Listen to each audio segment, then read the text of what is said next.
Now, by all accounts, this is what happened.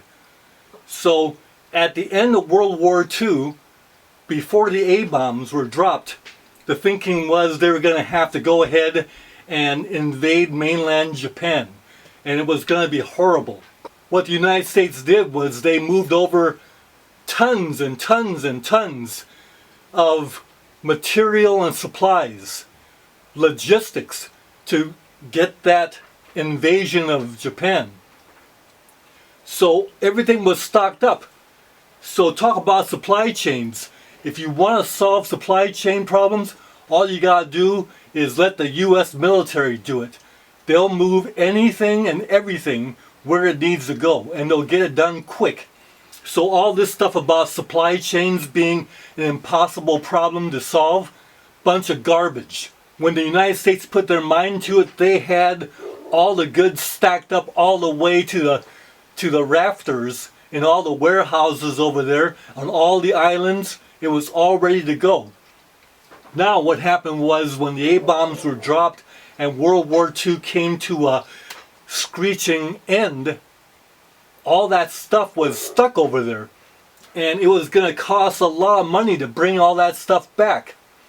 And not only that, when you bring all that stuff back, then what do you do with it? You got to store it, you got to have people take care of it. And a war-weary country, the government wanted to cut costs right away because it cost a lot of money to even run the war for one day. So they wanted to cut all that cost. A lot of the material that was over there stored up, stocked up, was just left.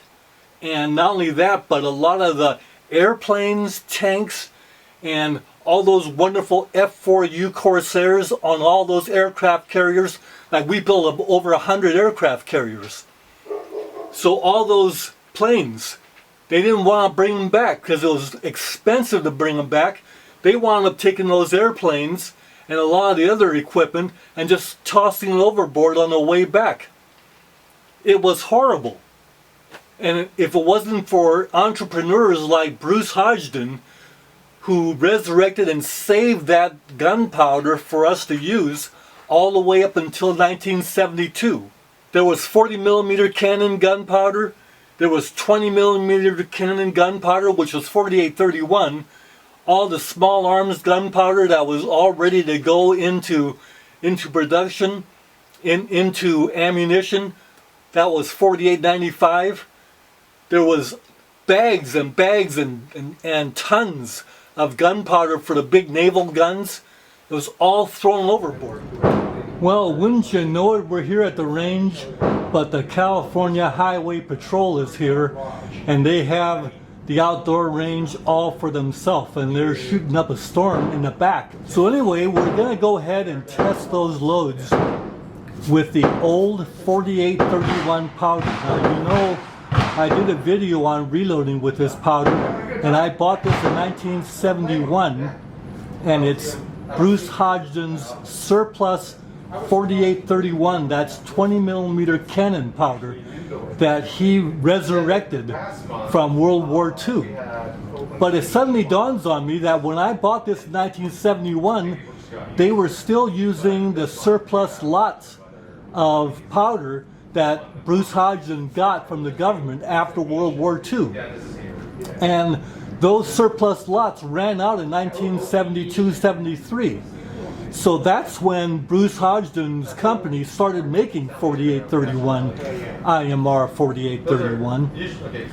But this one was bought in 71, which means that it's actually surplus World War II powder. So when I bought it, it was already probably was made in 1944. So if you look at the distance from 1944 to 1971 and then to the present, that's how old this powder is. If you do the math, this powder is 78 years old. And how is it possible that it's any good anymore? Because when you read in the Lyman Reloading Handbook, the 51st edition, the newest one, they're saying that smokeless gunpowder doesn't last after time, it deteriorates. And it'll last longer if you store it dry and cool it'll last longer. But 78 years? Let's find out. I'm going to go ahead and shoot some loads with this powder, and we'll tell you about it when I get up to the range. But we're going to go ahead and shoot the 3040 Krag with 4831 powder. That's surplus, 78 years old. Okay, we're shooting that old powder. This is 48 grains of H4831. That's 78 years old.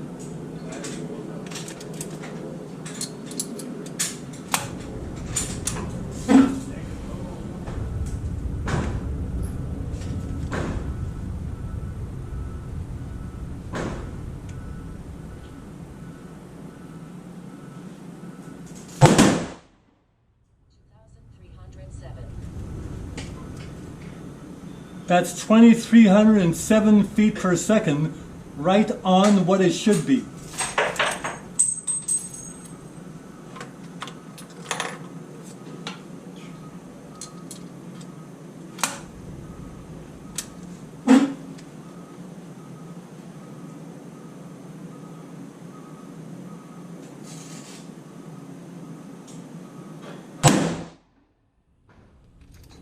Twenty-three, 22.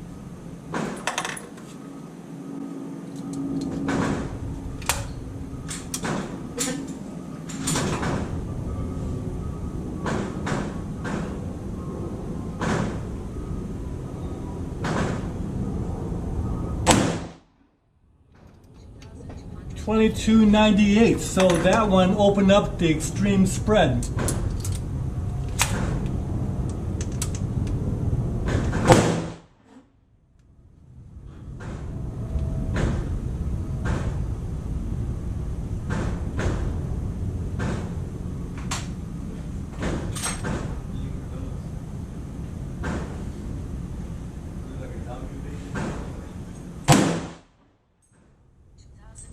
Looks like it's grouping high. 2329, so that's back to where the others were.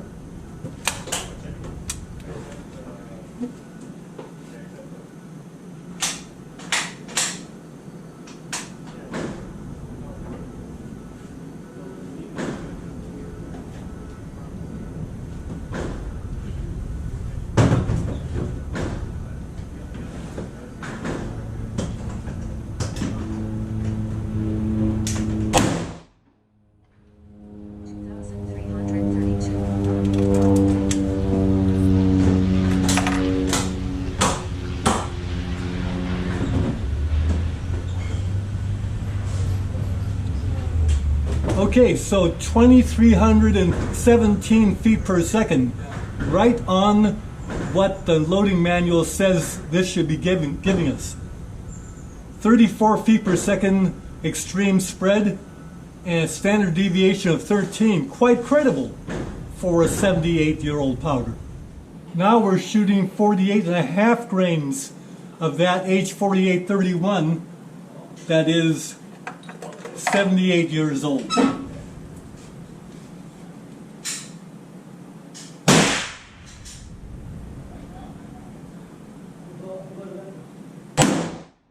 Okay, just done firing 5 rounds at 49 grains of 4831 powder, and we got 2,350 feet per second, spread of 35, and a standard deviation of 14. Looks like 48.5 grains is the load for that 160 grain Nosler ballistic tip.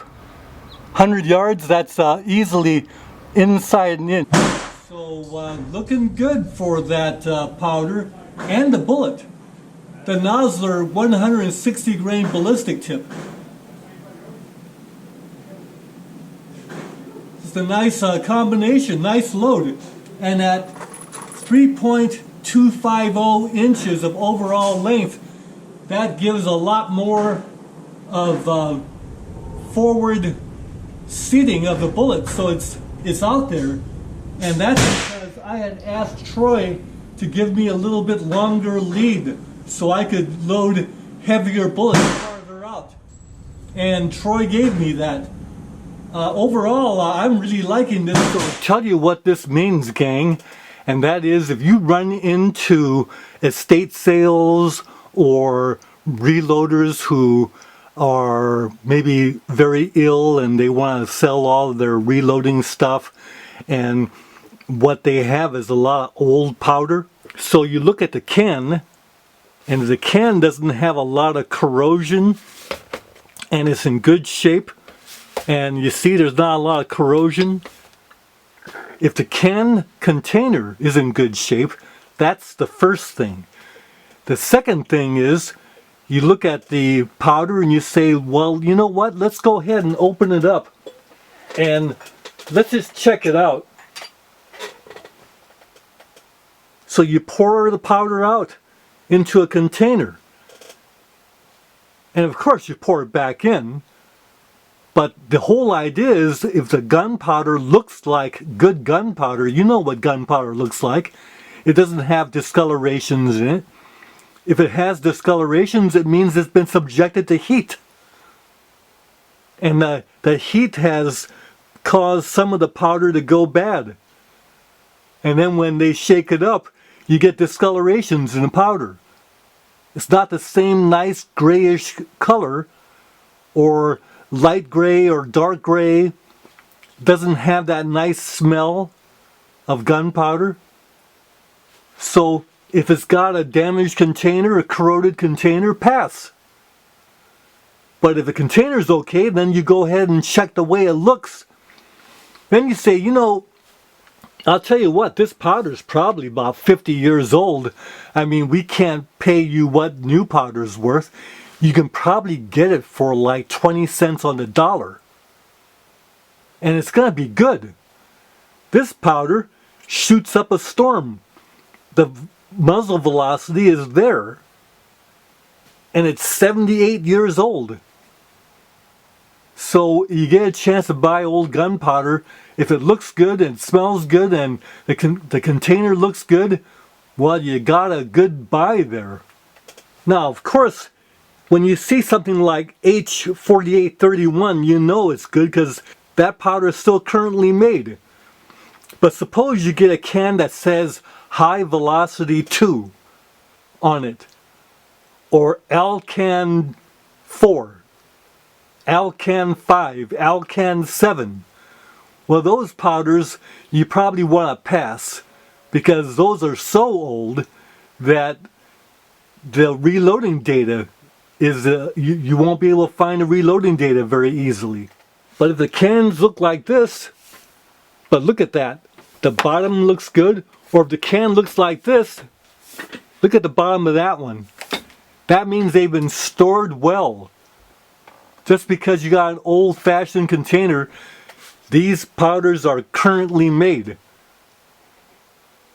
Just kind of hem and haw a little bit while you reach for your wallet and then make the buy. Here's a good strategy. You know what? That's only a partial can. I can't give you more than a couple of bucks for this one. So if nothing else, this video has taught all of us that old powders are still valid. Even if you run into something like this, Alcan 7 or SR 4756 DuPont powder. Well, if you got a half a can of this or a third of a can of that, then you simply say, well, yeah, this is good and that's good, and I'll give you a couple bucks for that one and $5 for this one, and you might as well throw this one in for, you might as well throw this one into the deal because no one's going to want this stuff. They're going to be afraid they're going to blow themselves up with it. Anyway, good powder hunting to all of you out there, and this is good to go. Bye for now.